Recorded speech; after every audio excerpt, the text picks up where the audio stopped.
बार्शीटाकळी तालुक्यातील चेलका आणि कातखेडा येथे नवरात्री दरम्यान बोकडाचा बळी देण्याची प्रथा आहे। दिनांक 30 सप्टेंबर व 1 ऑक्टोबर रोजी बंद ठेवण्याचा प्रतिबंधात्मक आदेश जिल्हा दंडाधिकारी वर्षा मीना यांनी निर्गमित केला आहे।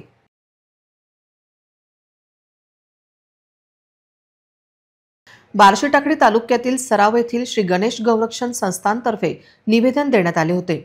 धार्मिक स्थळी पशुहत्या बंदीबाबत कार्यवाही करण्यासंदर्भात शासनाच्या वतीने उच्च न्यायालयासमक्ष दिलेले आश्वासन, कायदा व सुव्यवस्थेचा प्रश्न तसेच मुंबई पोलीस अधिनियम 1951 अन्वये सार्वजनिक ठिकाणी प्राण्यांची कत्तल करण्यावर आलेले निर्बंध लक्षात घेऊन भारतीय नागरिक सुरक्षा संहितेच्या कलम 163 अन्वये आदेश निर्गमित करण्यात आला आहे।